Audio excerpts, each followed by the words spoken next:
Welcome back. So for this lecture, I'm going to talk about another dynamic programming problem, or a problem that has a solution that can be used a form of dynamic programming, and also to connect us to some of the next topic we'll be getting to, one of our first problems where there's no straightforward, efficient solution that fits within a normal polynomial time that we have, because it can depend on arbitrary factors. So the problem is known as the knapsack problem, and I guess I introduced it a bit in class previously on Monday, but we didn't kind of get into it in detail, so we'll just start again with that. The idea is you're basically choosing the elements of a set that will go into be chosen, but the optimization has basically multiple objectives. So you want to fill the knapsack, the backpack, the bag, shopping cart, whatever you want it to be, and fill it with basically to maximum capacity as possible. But the capacity is not just the count of items, it's the weighted count of items. So it's literally like your shopping cart in the store where you've got a budget, and the budget is what determines when you stop, not how many things fit in your cart or how many things fit in your backpack. You want to maximize the total value or weight that we've got here. Well, I guess, yeah, you actually want to maximize the weight, maximize the value that you can get, but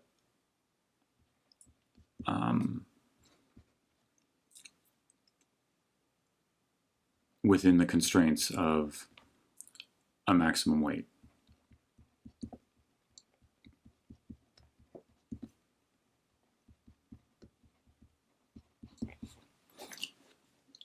Right, so the number of items in it doesn't matter. What matters is whether you can carry it, is one way to think about it. So if we have an example, we can have an example. We'll have a number of items that we're going to number, so we can identify them. And every item is going to have a weight associated with it. And every item is going to have a value associated with it. So the value and the weight can be arbitrarily different, right? So you could have gold, you could have iPhones, you could have SIM cards with Bitcoins on them, you could have SIM cards with Doja coins on them, I don't know. You could have pieces of paper or pencils. It could be anything. So the weight is not necessarily tied to the value at all. But if we had this kind of set of items and with these weights and these values, what would be the max we would choose in this case? Just think about that. You want to get the highest value, and oh, I didn't tell you what the weight is. So we'll say that our weight, our max weight that we'll be adhering to here is 10. And so we can only hold a total weight of 10. So we'd probably want to have as many of these hundreds as we can. So let's take one of those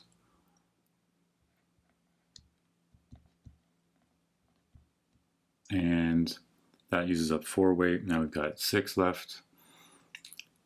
If we took 2 of the 3s, we'd add $60, but we could fit 3 of the item 3s and we get, if we do 3 of the item 3s, and we get $120. That seems good.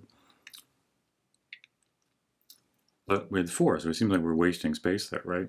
So maybe with the weight 4 item, we can still fit 2 of them in there. So let's take 2 item 2s, right? That's going to give us $200, and then we still got 2 left over, and so now we take the best we can for that. We'll take an item 3, and that gives us another $40, and so we got 240. Right, so that seems like the best we could do. If we look back to our definition of the properties that dynamic programming problem has to have, we want to divide the problem up into subproblems and have these particular 3 relationships, right? So we have to have a way to characterize the structure. We were saying we're identifying subproblems that we can divide it up to. These problems are kind of bottom up, where we have an ordering of them so that we can have kind of smaller problems that don't depend on as many previous calculations, and we build up later ones that depend on more previous calculations as larger or later in the order. And then we have the relationship between the subproblems and the final solution of the task so that we can merge them together. It's kind of your merging step or your combining step. So we need to have all those things together for us to be able to have a dynamic programming problem. So what would that be for the knapsack problem? In this case, we've got a knapsack with capacity of W and a smaller problem for this would be to have a knapsack with a smaller capacity, right?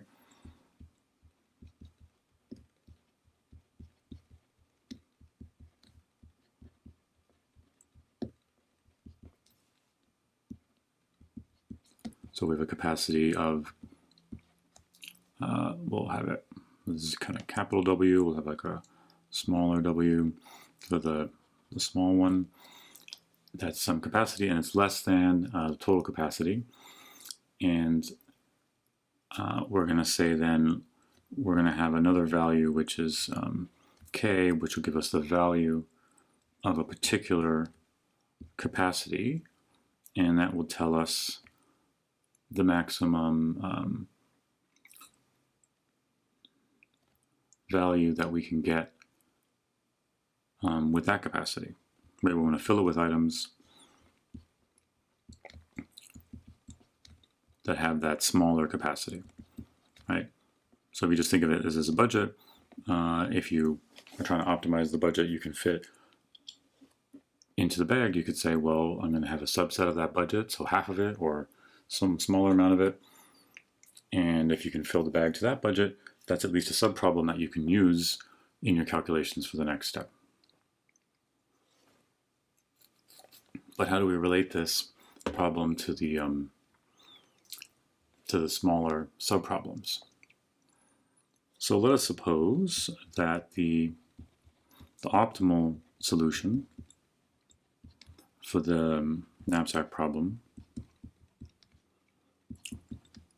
to having kW with this smaller capacity includes having some particular item I in the knapsack. Then this means that if we removed this item from the knapsack, then what we'd have is the optimal solution for the knapsack with that much less weight in it.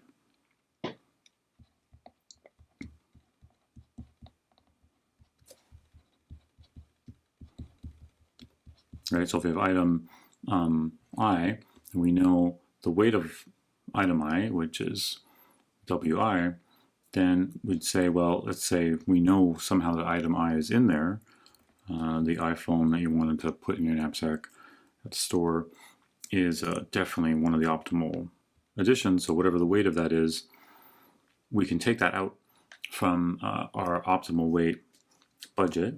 And I guess for this one I was trying to use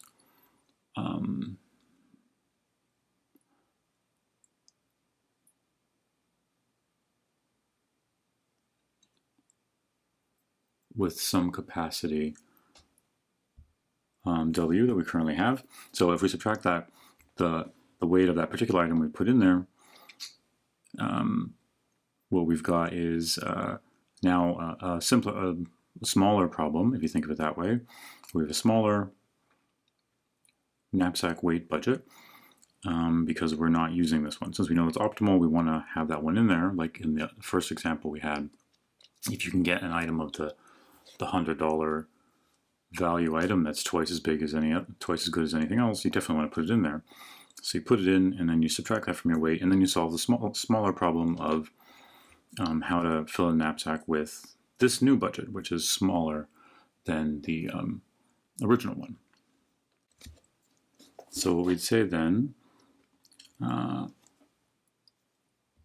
not really enough room here for that.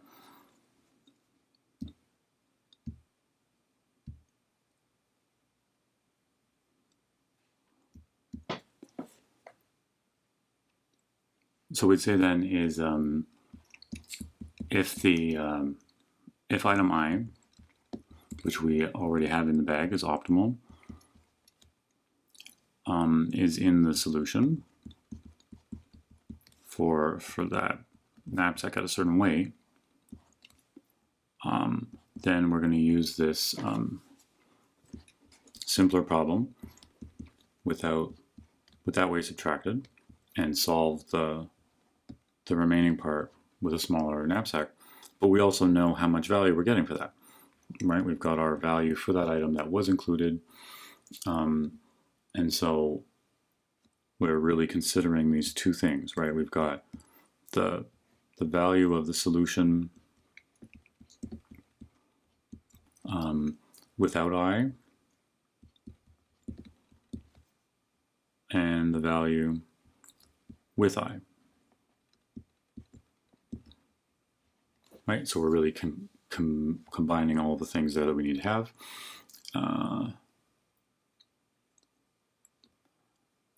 So this kind of covers that case.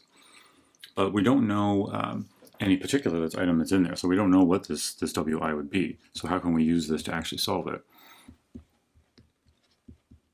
Right, we don't really know which WIs are in it in the optimal solution.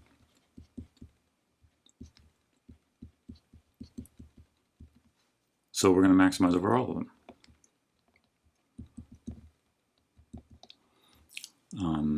We can define the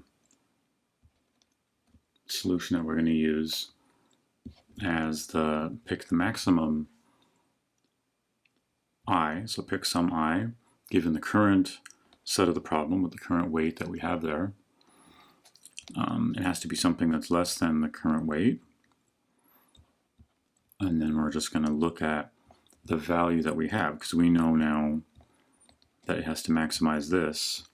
What are we actually maximizing? We're maximizing the value we get for it, right? We picked that $100 item because we know it has the highest value we can get, and it stays within this budget, so we've picked that value that maximizes it. But that assumes we already know the answers to these problems, right? Being able to compute this assumes we know the solution to this already. And that's why we need dynamic programming, because we can pre-compute this element for smaller subproblems as long as we start from 0 or 1 or a base case, and then when we get to the point where we're solving it for a larger problem with higher backpack weight, we'll have that solution ready to go and use it. That was one of the other, that's the really requirement for dynamic programming, that whenever you're calculating something, you already have the answer ready to go. And so we need some kind of special case here.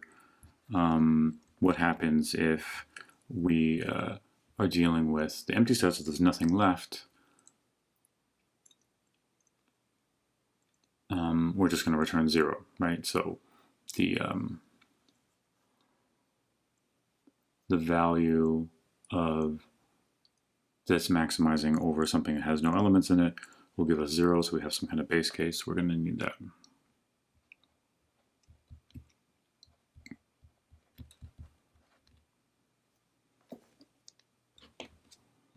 Okay, so then the algorithm we get using that idea is basically turning that into some kind of pseudocode. So we initialize our knapsack with a weight of 0, a budget of 0, and we say obviously the value of that is going to be 0. And then we iterate over increasing values of the weight, just like we've seen in other dynamic programming problems. It should become familiar. You basically want to fill in the table, in this case just a vector, for what's the value of the knapsack that we can, the best setup we can fill it with for a certain budget of W. And so we know 0, so if we have 1, we can calculate it. If we find if there are any items that have a value of 1, then in that case we would put them in. The knapsack would go to weight, we'd be dealing with one that's weight 0, and that gives us 0. So it'd still be worth it to add items of weight of value 1. The value would be anything. So we pick if there are any items with weight 1 in that first step that we can use to add, then we take the one with the highest value, right? So that will maximize this statement. If there aren't any items with weight 1, then we wouldn't be able to find anything for that smaller problem. And we'd end up giving 0 for this as well, because there's no solution. But then we'd move on to 2 and 3, and at some point we'll have items that are less than this, because we're only sampling over, we're finding the maximum I such that its weight is less than or equal to that full weight.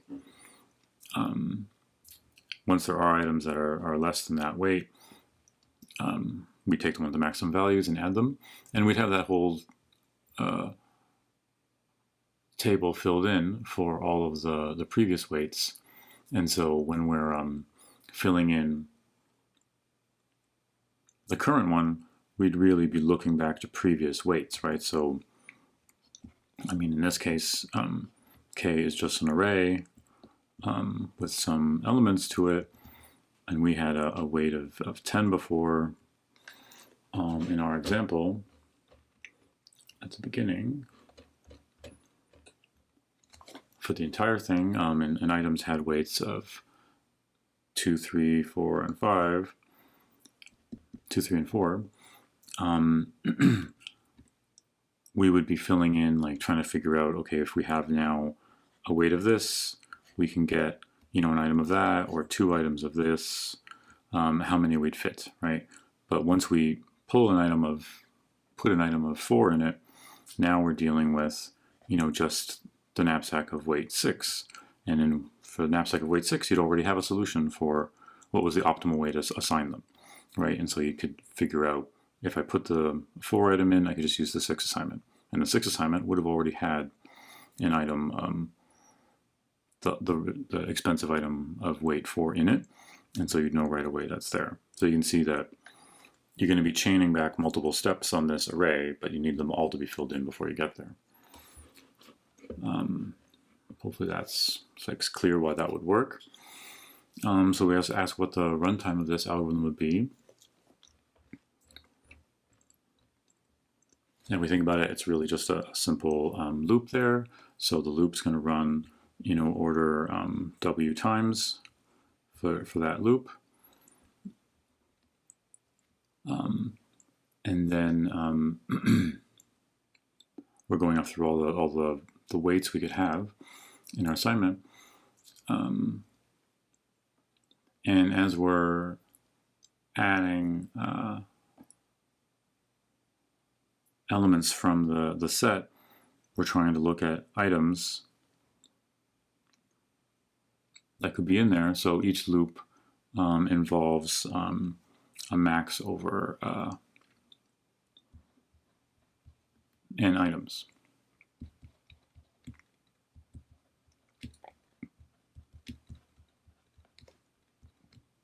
So that means we're going to have an order n complexity inside the loop, right? And the loop runs as many times as there are values up in the weight scale, and so our complexity is going to be nw. But if we think back to our original definition of this, the weights can be arbitrary, right? They aren't set as a size of n or anything like that, right? We're going to have n items that we can choose from, so we have to go through considering every item and figuring out if it fits in there. And we do that for every value of the weights, but the weights are arbitrary. They can be any number we want based on the actual weight, and the values as well can be arbitrary, but we're not iterating through all the unique value numbers. So we've got this unconstrained thing where, you know, if these things were in the hundreds, that could still be possible. And you say, now you have to go through 1, 2, 3, 4, 5, up to the maximum weight to see if there's any combination. And you can't really get away with that, at least in this formulation, right? Because you might get, you know, 100 of these and 27 of those and 3 of those. So you need to have all the numbers filled in before for the dynamic programming to work. So we have a case here where the actual complexity is order n times some constant that we're given, but that constant is unknown size. It could be bigger than n, right?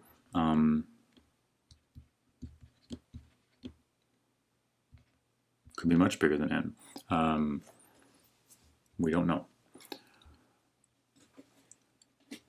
So the result being that we actually say that this isn't a polynomial time algorithm in this case, which is what we're going to talk about in an upcoming lecture soon when we start talking about NP-complete problems. So this will be kind of one of our first examples where solving it requires a number of steps that's independent of the number of items, and it could be arbitrarily bigger. So we'll get back to that and other ways to solve that in the next lecture.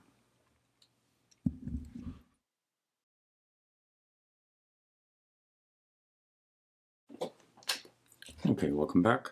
So another lecture on this knapsack problem, continuing with the dynamic programming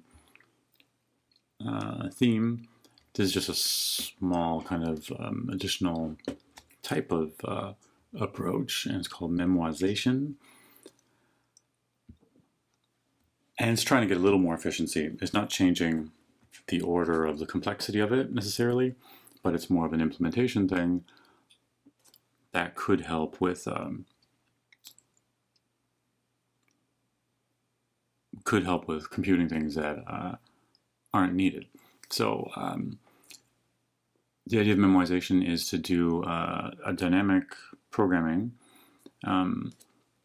approach, but to use recursion and hash tables in a way to only compute what is needed. That sounds like what we were just saying already, because we always say, well, we have to compute the numbers before we need them, right? But in the examples we've shown so far, we usually have a loop where we iterate through every possible value in the table, right? We say we have to fill in all the values beforehand so that when we're making a calculation at some point in our array or in our matrix or 2D array that we're looking up, that when we're making that calculation, all the previous values we need to rely on have been recomputed. So that's still true, but what if there were some value you're never going to compute, right? So if you never have to compute in a knapsack problem, say the weight of the knapsack with weight 5 as the budget, then you wouldn't need to ever compute that entry in the table, and you also wouldn't need to compute any things that it needed in order to be computed. So it could be that there's cases where certain values don't have to be calculated at all because no other later calculation is ever going to require them. Now, if that's the case, then you could basically build the table dynamically as needed, but still get the same result in terms of correctness. So let's think about that for the knapsack problem we just did in the previous video. So we're going to implement the same idea. We're going to initialize a hash table instead of an array that's going to give us to be used as our lookup for previously calculated values in the dynamic programming. The array is initially empty.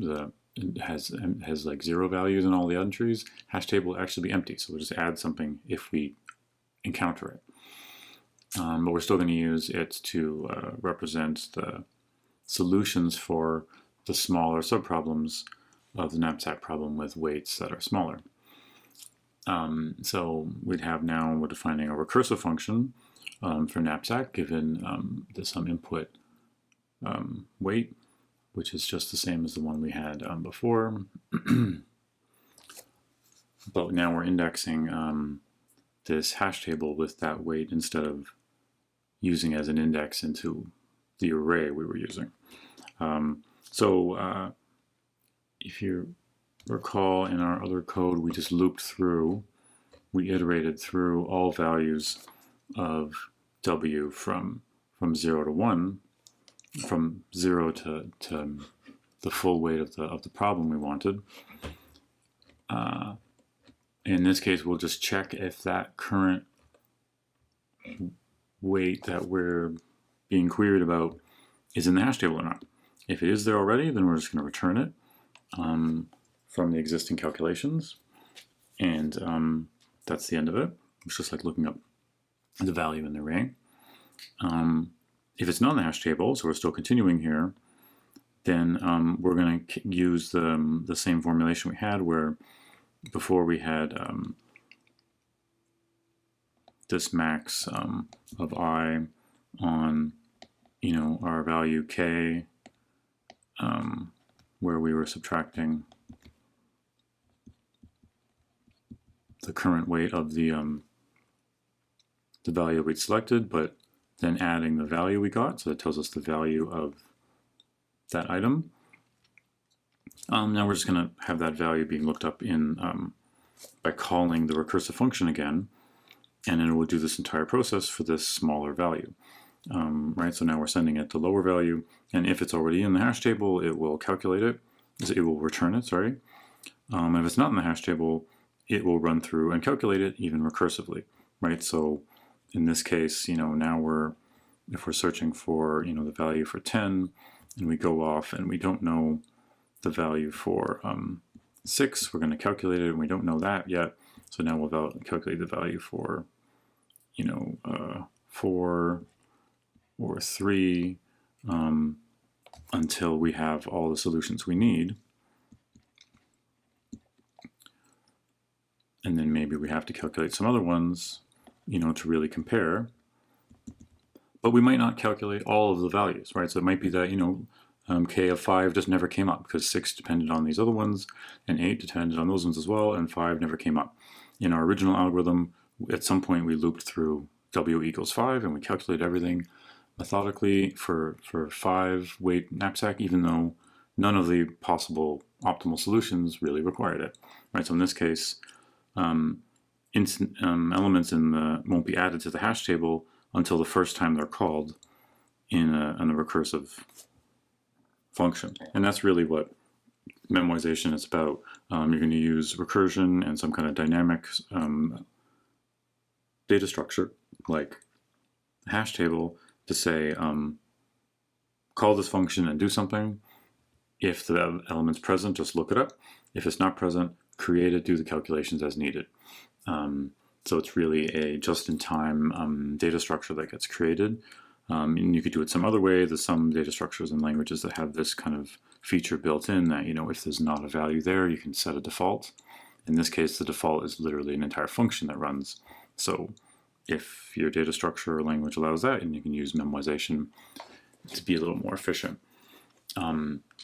Now the complexity of this is no different in terms of big O, right? It's still going through all of the elements of the all of the items that we could select from, right? That was where our n came from. And we still, in the worst case, might go through every possible value of the weight function. If we have to explore the full tree, then every weight from 0 to capital W, the maximum weight from the original problem, we'll have a node where we called recursion the first time, initialized this, did all the calculations. So we'll still have W of those. But we might be skipping entire entries that didn't need to be computed, right? So we might avoid computing things we don't need to compute. Obviously, if we end up computing everything, this would be worse off because recursion usually uses up more memory and is a bit slower. You're adding functions onto the stack and removing them, so that might hurt you.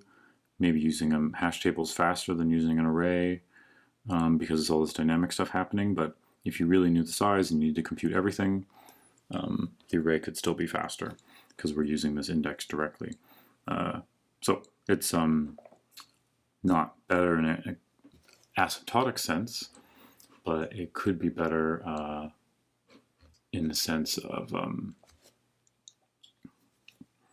avoiding some calculations we don't need. So we have an example of when it could actually help a lot.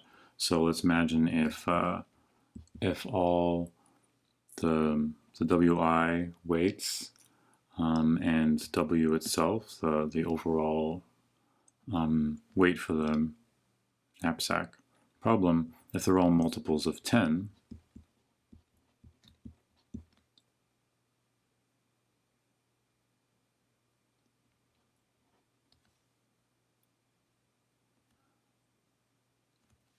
then we'd need to, there's no need to ever compute the K7 solution, right? Because it just will never show up. There are always multiples of 10. You know, maybe this W is, you know, like 100, or say 1,000, and this can be, you know, 20, 10, 50, 110, 70. These are all possible weights. 7's never going to come up, right? So we're going to skip all these all together, right? So there could be a speed up in avoiding calculations that aren't needed. Okay, so then we actually think of a different version of this knapsack problem, and it will come up again later when we're talking about NP-complete problems, because it's one of these hard example problems that interrelates with other ones. The first version we gave, you could imagine it being, I was saying you could be buying things from a store, but one way to think of it is that you're stealing things from a store. You can be stealing any number of items and stuff as many things that fit in your bag that you can carry, and that's the problem you're optimizing. Not that we want to encourage this, but it helps with this example, because in that case you could have as many items as you want, as long as you can fit them in your bag and carry it. This version of knapsack problem, let's say you can only have one of every item. So rather than robbing a store, this is like robbing a museum. You know, you're stealing your Van Gogh, or you're stealing your Mona Lisa. There's only one of each one. They're unique. So you can take the thing and put it in your bag, but there's no duplicates. So you gotta pick which item to pick based on its weight and its value. But you can't say, well, give me 2 of those actually, and 5 of these. So this is still the knapsack problem, but it's a knapsack without repetition. And so that's the difference here. So now this original thing we had where we had the knapsack weight by removing the weight of the item we'd picked already, and saying that's now a subproblem. This subproblem definition doesn't really work because maybe that item we picked, I, was already used in one of the smaller subproblems, right? So I steal not the Mona Lisa, a Renoir, some, you know, famous, like a single painting, but not like the most expensive one. I should pick some other artist. But maybe it was needed for the smaller subproblem, right? When the weight was only 3 paintings in my bag. It's a very large bag I'm using to steal painting somehow. But you don't know if it was used or not, right? Only if you had the heaviest item or the most valuable item would you really know this in some way. So in general, you can't know. So we can't use this solution. We need a way to divide the problem down into smaller weight budgets for the knapsack, but also keep track of the items that we're using along the way. Right, so we're going to add a second parameter, j, which tells us how many, which items have been used. Right, so now we have, instead of just k, we're going to have kwj, so now it's a table, not an array. And this tells us that we're going to be having what's the value, the maximum value we can get into our bag with capacity W as given, but for items only up till j, right? So up until the items numbered up till j, out of that subset of all items, what's the maximum total value of the bag I can get adhering to this weight W. And then for the entire problem where we're saying, okay, solve this knapsack problem, the answer we want is actually can be expressed in terms of this with n instead of j. Right, so for the full problem, before we just said solve the knapsack problem for, capital W. So we had before, like the actual weight budget for the entire problem and the number of items we can fit in it, which is all of the items. But since we can only pick one each, we're going to say, okay, the subproblems are going to be which items did you include and what were their weights, and then you look at that total value. So now instead of an array, we're going to have a table. K is going to be a table where j goes from 1 to n and w goes from 1 to w, and we have to fill that in, right? Kind of like one of the problems we did before where we have two dimensions.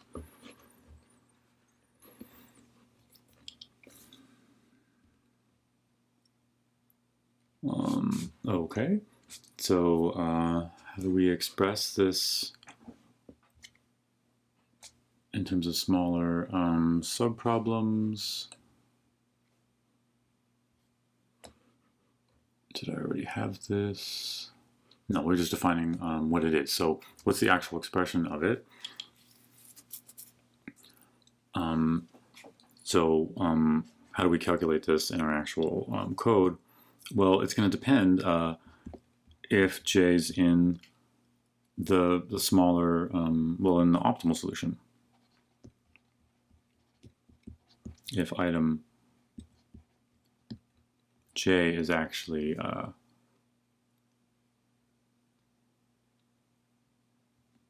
if it could be in the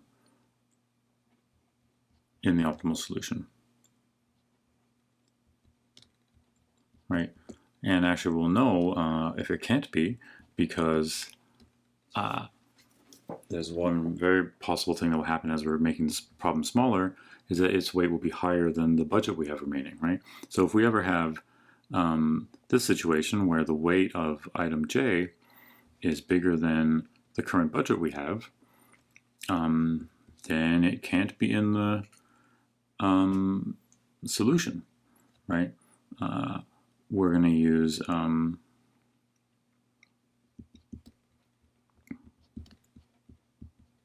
it can't be an optimal solution because it's already too big for that budget.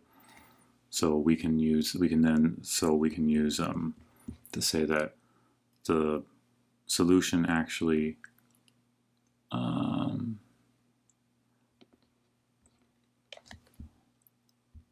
is the same as the same budget, but not including it, right? So we can update its value to be, well, since it's too big, we'll just look for the smaller one where it's kicked out of the possibility of being in this because its weight's already too big on its own. But if it does fit, then we can say, well, now the update will be, okay, so the calculation for that weight and that item will be kind of similar to what we kind of did before, but now with a bit more cases, right? So we could still say, if J is in the optimal solution, then we're going to say, okay, take its weight out of the budget that we have and consider all the items before it as additional contenders, and we're going to use its value just like we had in the simpler Knapsack problem, and say, okay, we take its value, so the value of this painting I've stolen, take its weight out and consider all the remaining items because we don't want to ever consider one item twice. We're considering the max of that, or this case essentially where we don't add it. If we don't add it, we're going to basically leave the weight unchanged because we didn't add anything to our knapsack, but we're also going to remove it from selection for the rest of the problem, right? And so these are, cases where if we use J in the solution, we're going to have that, and if we don't use J, then we're going to have that.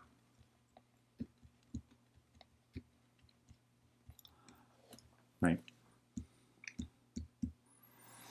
So these updates kind of can still make sense, and we're still going to get there's smaller subproblems that should be able to work. And if we're worried about the smallest subproblem at all, we have to worry about just that, each item, what our base case is, it can only be considered once.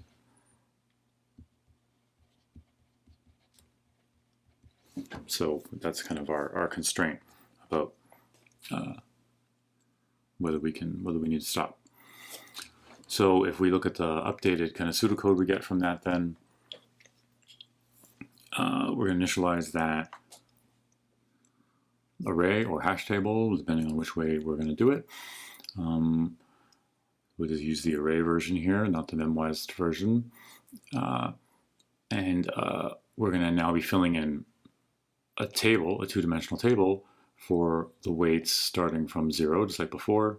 And this is true for all of the items. So when we have no budget in our bag, we can't put anything in our bag. It's full or empty, I guess. It's size 0.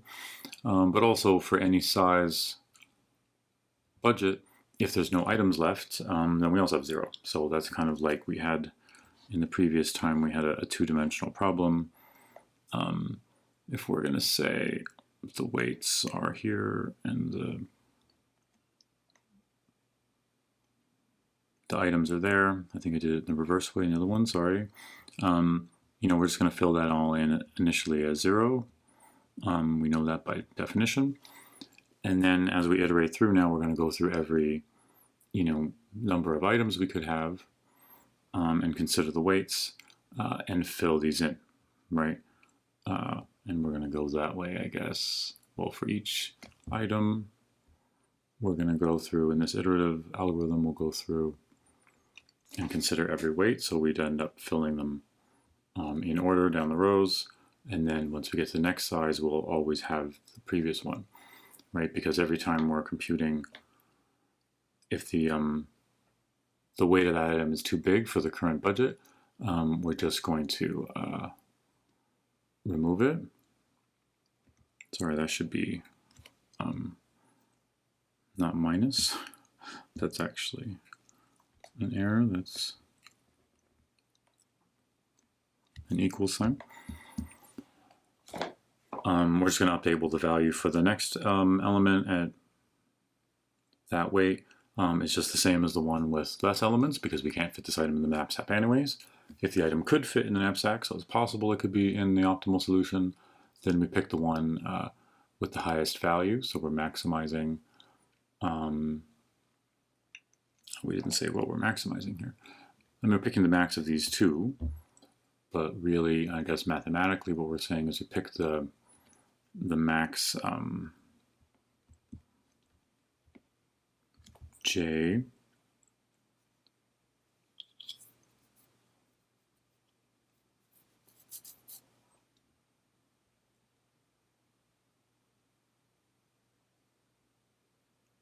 No, we don't have to consider anything. That's the fun of this, right? Because we're iterating through every element. We're really saying, for this particular J and this particular weight, just now calculate these two, right? So we don't even need to say iterate over all of the items in the max statement because we're iterating here, right, up top.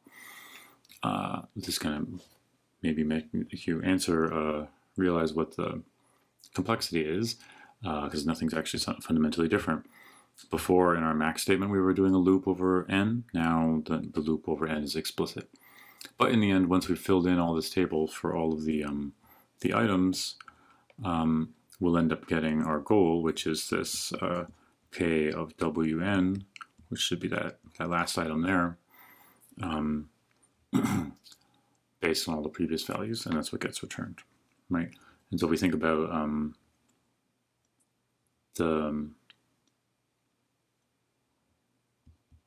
the loops, we're going to do a loop, j times, and then we're going to do a loop w times explicitly, right? And the calculation here is just order 1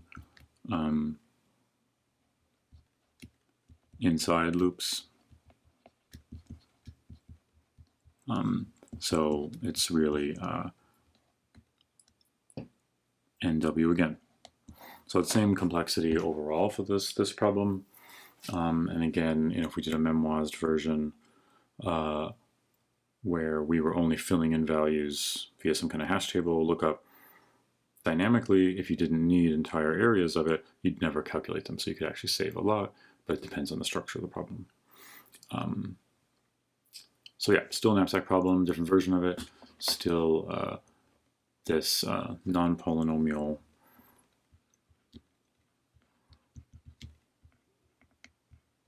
complexity runtime, because